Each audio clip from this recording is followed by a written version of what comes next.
that exacerbates the tension between these two groups? What giant movement really split these two groups apart? Some type of reform.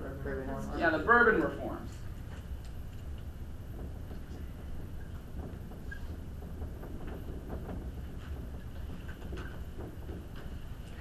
Anybody remember any of the Bourbon reforms? Yeah, intendancy system. Hooray! The intendancy system.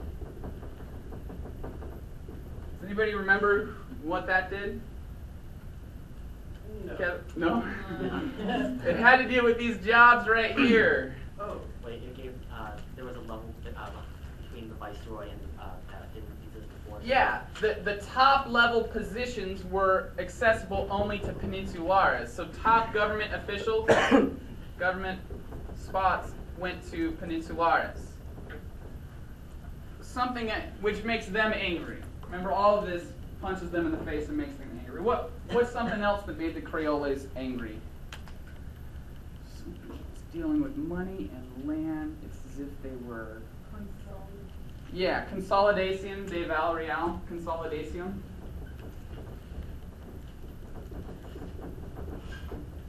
And in this, we need money. We need back all the money that we lent you. All that money that you Creoles took out to make larger plantations, we need it back right now, forcing many Creoles into bankruptcy. So this was reining in church debt that was given out by the Catholic Church to Creoles, and it hurt Creoles. And then the last one, the last aspect of this, fuero militar, giving special privileges, special status to people that took up arms against, to protect the colonies. So this was special military privileges.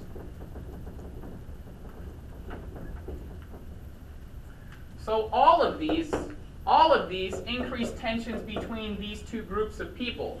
And one of the story, as I mentioned later on in social classes, we do have class conflict here, but class conflict is not one of the reasons for movements of independence.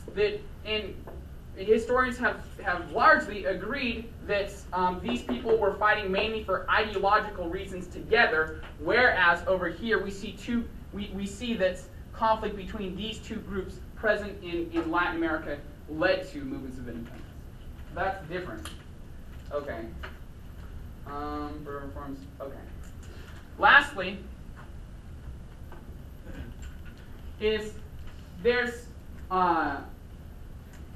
so these are from, well, I guess these should be kind of from internal. This is from the mother country, but we see that events like the Napoleonic Wars and Britain blocking trade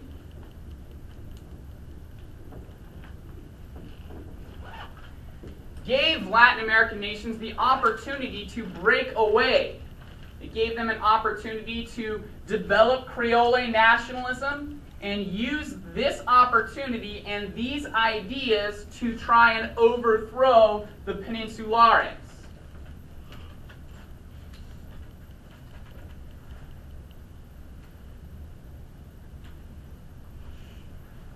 Okay? So here's what I want you to do. I want you to turn to someone sitting next to you. This is a story.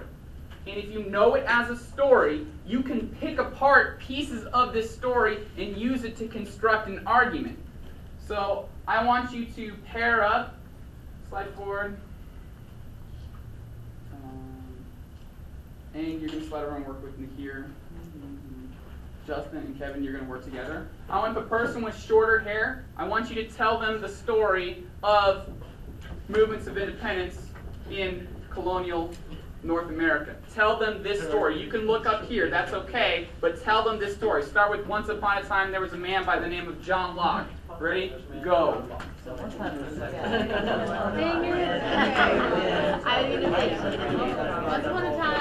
man and he proposed the idea that people had the right of life, liberty, and property. what? Oh, okay.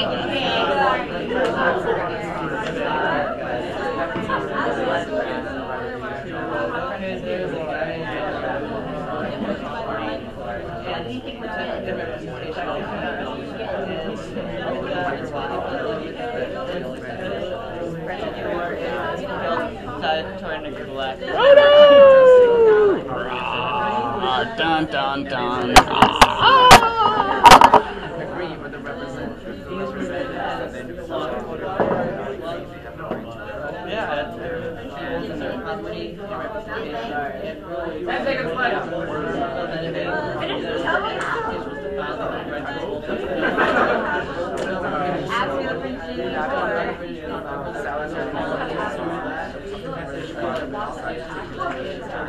Yeah, LaPlace's attack would be is this right here. The next section is outside powers, but yeah, this would be LaPlace attack. And Britain coming in, cutting off trade, increasing Creole and national. All right, switch person with long hair. I want you to tell them the story of movements of independence in Latin American nation X. Ready, go. Okay, so Spanish began with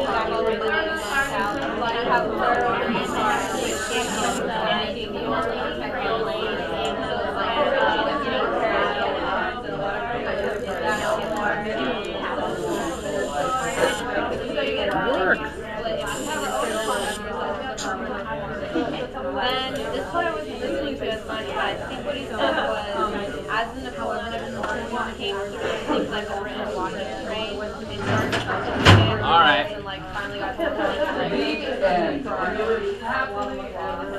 they were like, yeah, you're right. All right. Now, one angle of this story is the role of outside powers. And you could use, if you're just generally asked, compare and contrast movements of independence, areas of, like each of these causes could be a topic area for a similarity or a difference. The same thing could go with outside powers. Outside powers could be a similarity or a difference if you are doing compare and contrast. So these major topics are topics that you can use for comparison. So role of outside powers, ideological role, next to that you could write similarity because both of them were Simon Bolivar, Toussaint Louverture were all highly influenced by Miguel Hidalgo. We're reading about the Enlightenment. But Toussaint, okay. So those are what? Not direct impacts, not direct like military action, but we see ideological similarities between both of these movements of independence. The role of outside powers could also be a difference because in Latin America, you have direct action by outside powers, like the LaPlace attack, where Britain goes into Buenos Aires and tries to block the ports. The Creoles are able to fight them off. So we see in Latin America, outside powers have a more direct impact, whereas in colonial North America, not so much. I mean, an example that you could use over here is eventually the French step in and hand money or provide money, as it says, direct role English colonies. Both the French and Spanish play an active role in assisting Americans both in terms of money and supplies. So we do see another similarity there that in both we do have outside powers, but you could also make that a difference if you wanted to argue that way. Whereas in the Latin American colonies, we see the French Revolution and the Napoleonic Wars creating chaos